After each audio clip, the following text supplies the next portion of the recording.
जय हिंद दोस्तों। स्वागत है आप सबका स्लीपी क्लासेस के यूट्यूब चैनल पे।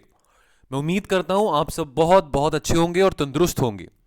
तो दोस्तों आज की डेट है 14 जनवरी। तो 14 जनवरी को दो रेलेवेंट एडिटोरियल्स मुझे लगे हिंदू में से, जिसकी आज हम चर्चा करेंगे। इंडियन एक्सप्रेस में आज कुछ खास में कोई एडिटोरियल्स नहीं लगे। जो एडिटोरियल्स थे वो थोड़े पॉलिटिकल टाइप ज़्यादा थे, एनालिटिकल टाइप नहीं थे। तो एनालिटिकल आर्टिकल्स जो आते हैं, चाहे इंडियन एक्सप्रेस में आए चाहे हिंदू में आए, उन्हीं की चर्चा करने में मज़ा आता है और वही हमारे लिए रेलेवेंट भी होते हैं। तो दोस्तों दो आर्टिकल्स द हिंदू के वो हम शुरू करते हैं, और जैसे आप जानते हैं क्वेश्चंस हर एक एडिटोरियल के एंड में दिया जाएगा। तो क्वेश्चंस को आप अटेम्प्ट कर सकते हैं। क्वेश्चन का जो आंसर है वो आपको एडिटोरियल में ही प्रोवाइडेड रहेगा। तो चलिए दोस्तों शुरू करते हैं आज की हमारी डिस्कशन। तो पहला आर्टिकल ये हिंदू में आया है, अरुण मैरा ने लिखा है। आर्टिकल क्या कहता है? Liberal economics creates illiberal societies. अब अरुण मैरा जैसे कि आप जानते हैं ये फॉर्मर मेंबर रह चुके हैं फॉर्मर प्लानिंग कमीशन के। तो अब ये क्या लिखते हैं, ये बात कर रहे हैं दोस्तों इस आर्टिकल में कि देखिए अभी तो दुनिया कोविड से लड़ रही है ना, कोविड 19 की बीमारी से लड़ रही है। अब कोविड कहाँ से आया, कौन सी लेबोरेटरी से निकला, अब साइंटिस्ट डॉक्टर्स इस बात का पता लगा रहे हैं। लेकिन उसके अलावा एक और ऐसी बीमारी है जो कि दुनिया भर में सारी जो सरकारें हैं उसे जूझ रही हैं, खास करके पिछले 30 सालों से।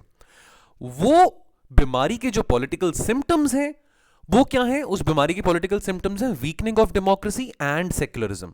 देखिए 30 साल पहले क्या हुआ था, 1991 की बात करें तो देखिए एक तो डिसोल्यूशन ऑफ सोवियत यूनियन हुआ।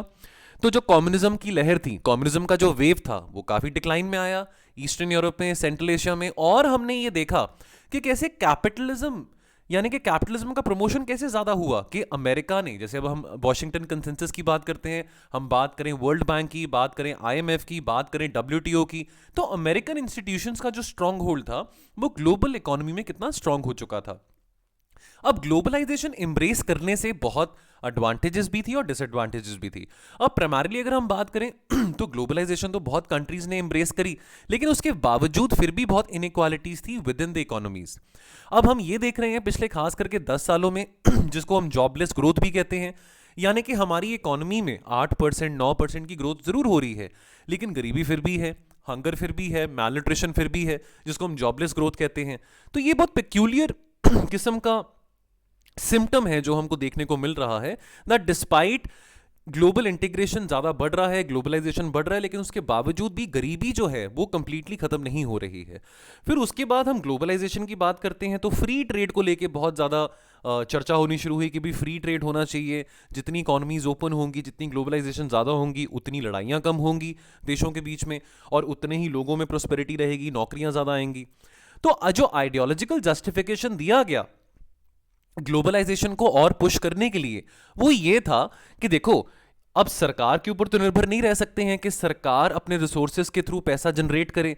तो अगर गरीबी से लड़ना है तो वो जो आपने पिरामिड थ्योरी का नाम सुना होगा, जो ट्रिकल डाउन इफेक्ट है, तो जो ग्लोबलाइजेशन के जो प्रो यानी कि जो प्रो ग्लोबलाइजेशन लॉबी थी, उन्होंने ये बोला कि देखिए जो पिरामिड के टॉप में बैठे हैं ना, उन लोगों को जितना और आप एम्पावर कर सकेंगे, जितना उनके लिए आप रेगुलेशन कम कर सकेंगे, जितना वो जॉब अपॉर्चुनिटीज और क्रिएट कर पाएंगे, जितने बिजनेसेस और फ्लरिश करेंगे, तो आहिस्ता आहिस्ता टाइम के साथ जो गरीबी है वो अपने आप कम होनी शुरू हो जाएगी। यानी कि ये जो इकोनॉमिक बेनिफिट्स हैं जो कि टॉप ऑफ द पिरामिड में लोगों के पास आएंगे, वो हौली हौली स्लोली स्लोली नीचे to the bottom of the pyramid भी ट्रिकल डाउन करना शुरू कर देंगे। ठीक है।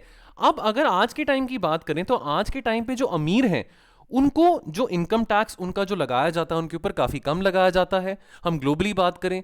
और जो गरीब हैं यानी कि जो मिडिल क्लास की बात करें, अब मिडिल क्लास का साइज बढ़ चुका है पिछले 30 सालों में, तो मिडिल क्लास पॉपुलेशन का ये कहना है कि टैक्सेस हम पे ज्यादा लगाए जाते हैं, और जो अमीर हैं वो और अमीर हो रहे हैं, जो गरीब हैं वो और गरीब हो रहे हैं। अभी रिसेंटली इनइक्वालिटी रिपोर्ट भी आई थी, तो हमने ये भी देखा कि कैसे अगर हम इंडिया की ही बात करें तो कैसे जो इतना सारा धन है वो सिर्फ कुछ ही लोगों के अंदर कंसंट्रेटेड है, कि यानी कि जो top 1% top 2% of the population है। तो अगर हम नेशनल इनकम की बात करें तो 50 to 60% जो नेशनल इनकम है वो सिर्फ 1 या 2% लोगों तक ही सीमित है। तो इनइक्वालिटी बढ़ रही है। अब प्राइवेटाइजेशन की बात करें, देखिए अब आज के टाइम पे खास करके 1991 के बाद से तो अब ये बहुत पॉपुलर भी हो गया है कि भाई जहां पे लगे कि सरकारी कोई एंटरप्राइज है, पब्लिक एंटरप्राइज है, कोई सरकारी कंपनी है, वो इनएफिशिएंट है, काम नहीं कर रहे, तो प्राइवेटाइज कर दो। ठीक है, चाहे टेलीकॉम हो, चाहे एयरवेज हो, चाहे रेलवेज हो। ठीक है, तो चलो उसमें कोई बुरी बात भी नहीं है प्राइवेटाइज करने में, है ना। अब प्राइवेटाइजेशन के बहुत फायदे भी हैं, चॉइसेस बढ़ती हैं, कंज्यूमर्स के पास बहुत सारी चॉइसेस हैं, ठीक है। अब टेलीकॉम की ही बात करें तो कितनी अच्छी बात है कि प्राइवेटाइजेशन हुआ, आज आपके पास कनेक्शंस हैं एयरटेल का, वोडाफोन का, जियो का, ठीक है। नहीं तो पहले तो हम सिर्फ बीएसएनएल के फ़ोन के ऊपर ही डिपेंडेंट थे। तो प्राइवेटाइजेशन तो चलो अच्छी बात है, लेकिन ये बात भी यहां पे सोचने लायक है कि जो पब्लिक एंटरप्राइजेस हैं, देखिए पब्लिक एंटरप्राइजेस सरकारी कंपनीज जो हैं, पीएसयूज हैं, यहां पे टैलेंट की कमी नहीं है, बहुत बेहतरीन टैलेंटेड लोग यहां पे काम करते हैं, इतने कॉम्पिटिटिव एग्जाम्स दे के आते हैं ना। और ये जो सरकारी कंपनीज हैं ये किसके पैसे से चल रही हैं? ये टैक्स पेयर्स मनी से चल रही हैं। तो सवाल ये उठता है कि इतनी इनएफिशिएंसी क्यों है पब्लिक एंटरप्राइजेस में कि हर चीज को प्राइवेटाइज करना पड़े? तो जस्टिफिकेशन ये दिया जाता है कि देखिए जो सरकारी बैंक हो, सरकारी सेक्टर कंपनीज हो, तो वो बहुत इनएफिशिएंट है, उनकी डिलीवरी ऑफ सर्विसेज ज्यादा एफिशिएंट नहीं होती हैं, तो इस करके अगर प्राइवेटाइज कर दिया जाएगा तो बहुत अच्छी बात है। अब अगर पब्लिक सेक्टर के जो एंटिटीज हैं, अगर जैसे जैसे प्राइवेटाइजेशन बढ़ रहा है, तो स्कूल्स की बात करें, एजुकेशन की बात करें, बैंक्स की बात करें, तो जो अमीर लोग हैं वो तो अमीर हो ही रहे हैं। तो जो अमीर आदमी हैं, अमीर लोग हैं, वो तो जो मर्जी चाहें कभी भी खरीद सकते हैं। लेकिन जो गरीब लोग हैं उनका क्या? तो अगर हम एयरलाइंस को प्राइवेटाइज कर रहे हैं, रेलवेज को प्राइवेटाइज कर रहे हैं, प्राइवेटाइजेशन के अगेंस्ट नहीं बात कर रहे हैं हम, पर सोचने वाली बात यह है कि चलो प्राइवेट सर्विसेज अवेल करना एक अमीर आदमी के लिए या अपर मिडिल क्लास आदमी के लिए तो बहुत ईजी है, लेकिन गरीब आदमी के लिए, गरीब आदमी को तो सरकार की जरूरत है, सरकार की सहायता की जरूरत है, ठीक है। तो जो गैप्स हैं between the haves and have nots, अब वो बहुत लार्जर हो गए हैं, ठीक है। यानी कि जो अफोर्ड कर सकते हैं वो और ज्यादा अफोर्ड कर रहे हैं, वो और ज्यादा चीजें कंज्यूम कर रहे हैं, लेकिन जो अफोर्ड नहीं कर सकते हैं, जो गरीब लोग हैं, लोअर मिडिल क्लास की बात करें, बिलो पॉवर्टी लाइन की बात करें, उनको हम हैव नॉट्स कहते हैं, तो वो और गरीब हो रहे हैं, तो ये गैप बढ़ रहा है।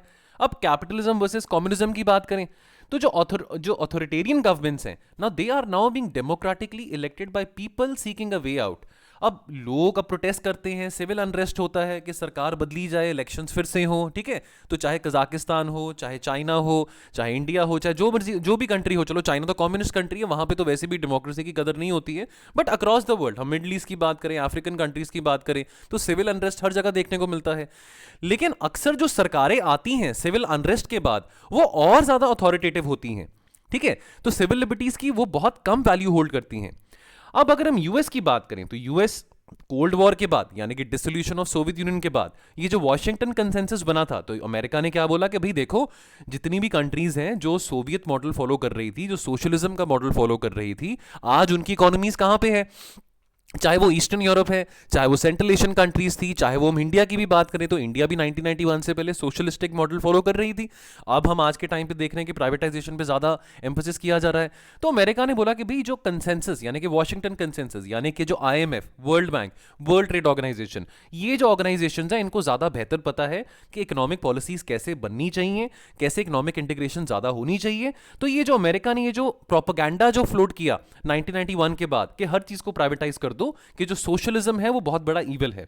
लेकिन अब हैरानगी की बात यह है कि सोशलिज्म ऐसा लग रहा है कि वापस यूएस के पॉलिटिक्स में आ रहा है। हम बर्नी सैंडर्स की बात करें, ये एक इंडिपेंडेंट सेनेटर हैं, राइट। तो अब हम फॉर एग्जांपल हम डेमोक्रेट्स की बात करें, ठीक है, तो जो बाइडेन भी जो है, हालांकि मतलब वो भी प्रेजेंट यूएस प्रेसिडेंट है, लेकिन जो बाइडेन की भी बहुत सारी पॉलिसीज इलेक्शन से पहले लगता था कि वो भी काफी सोशलिज्म को पुश देना चाहते हैं, ठीक है। अब जो लिबरल इकोनॉमिस्ट्स हैं, यानी कि जो प्रमोट करते हैं कैपिटलिज्म को, प्रमोट करते हैं फ्री मार्केट्स को, फ्री ट्रेड को, प्राइवेटाइजेशन को, अब ये तो चीजें प्रमोट कर रहे हैं काफी टाइम से। अब इनको इस बात से चिंता है कि भाई ये चीजें प्रमोट करने से व्हाट इफ अगर सरकारें बहुत अल्ट्रा नेशनलिस्ट बननी शुरू हो जाएं, बहुत अल्ट्रा अथॉरिटेरियन बननी शुरू हो जाएं, जिसको हम एक्सट्रीम लेफ्ट कहते हैं, ठीक है, तो उस सिनेरियो में ये जो लिबरल पॉलिसीज हैं उसका तो कोई इफेक्ट आ नहीं पाएगा। तो सवाल यहां पे अरुण मायरा ये उठा रहे हैं कि सॉल्यूशन क्या है?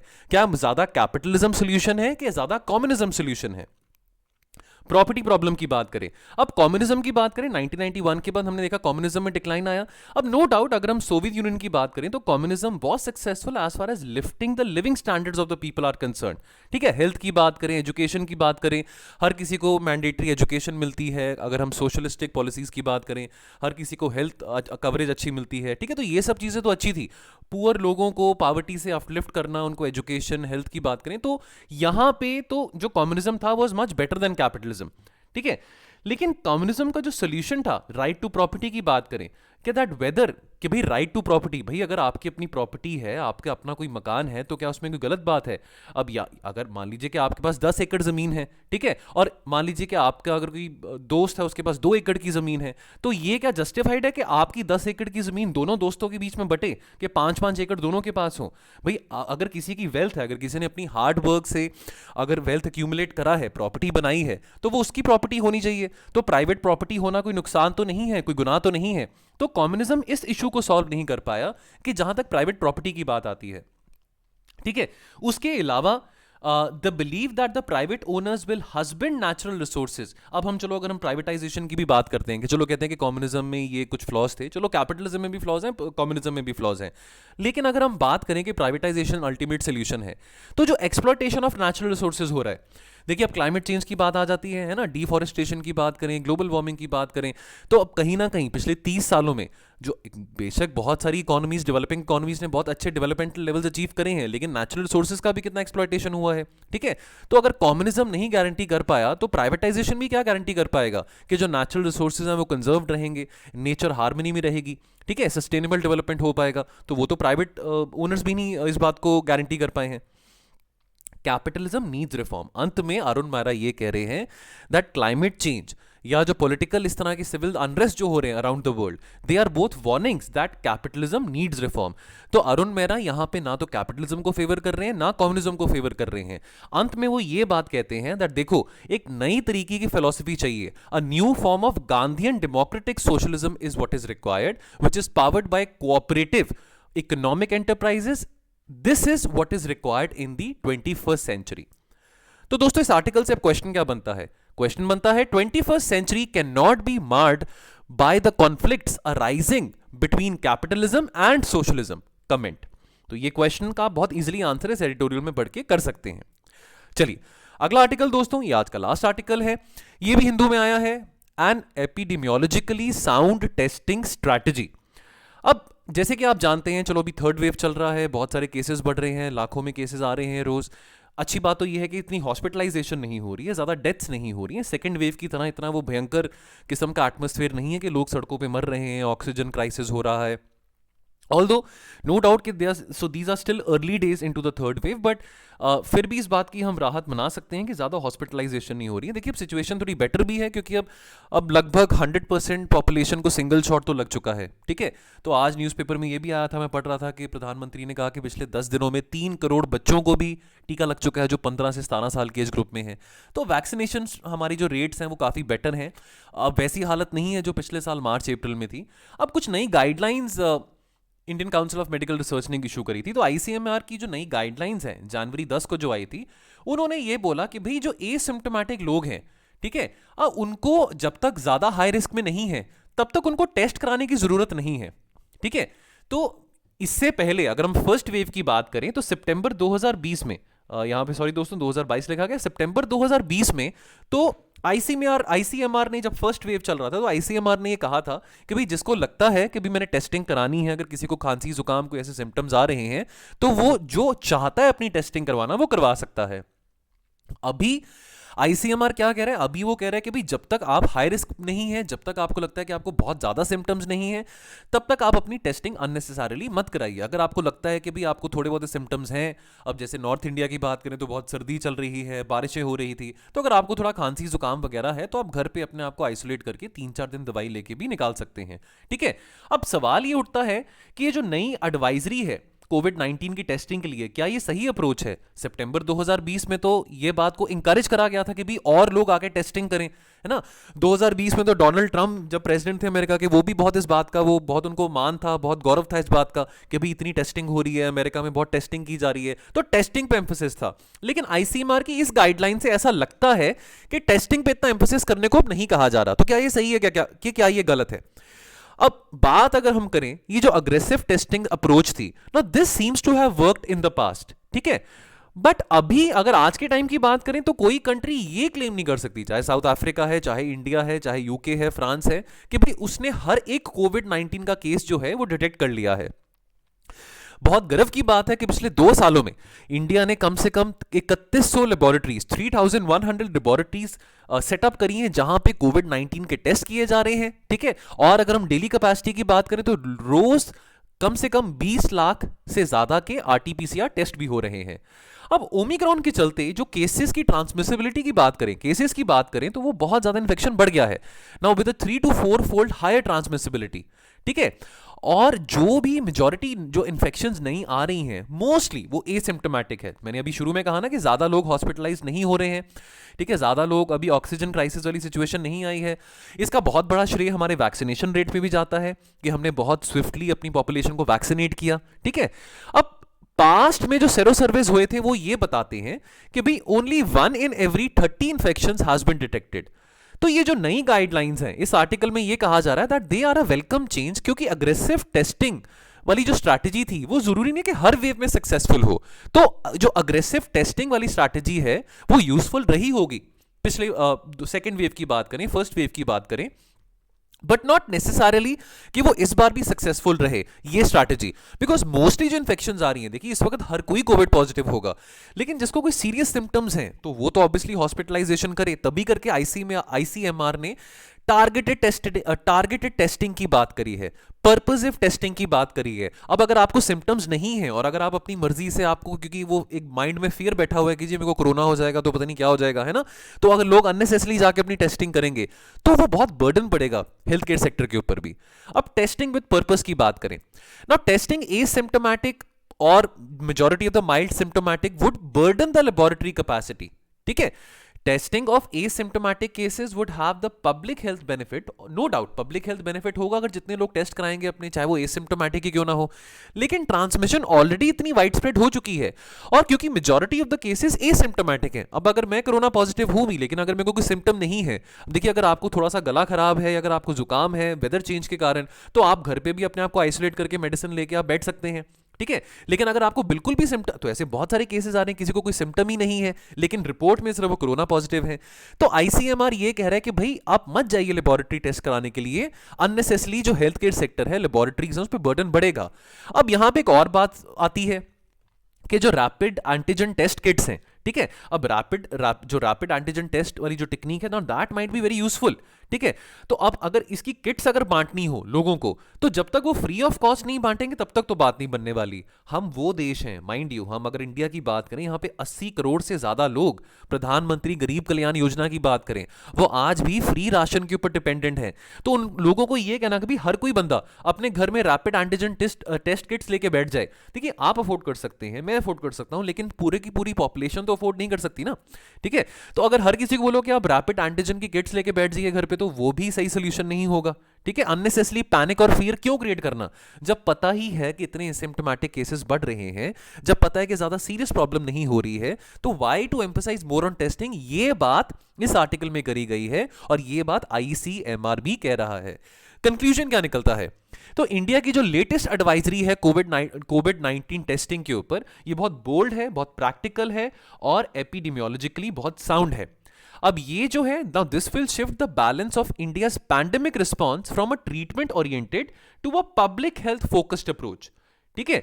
अब 2 साल हो गए पैंडेमिक को, अभी तीसरा साल पैंडेमिक का चल रहा है ना, तो इस साल के बाद कोरोना वायरस भी ग्रेजुएट हो जाएगा, अगले साल उसकी बीटेक पूरी हो जाएगी, भगवान ना करे अगर उसका चौथा साल भी कोरोना वायरस का चले, तो इस तरह के मीम्स भी बन रहे हैं आजकल बहुत, ठीक है। तो 2 साल तो पैंडेमिक के हो गए हैं, लेकिन उसके बावजूद अभी ऐसा लगता है that they will be limited relevance अगर हम वही पुरानी स्ट्रैटेजीज बार बार यूज करते रहें।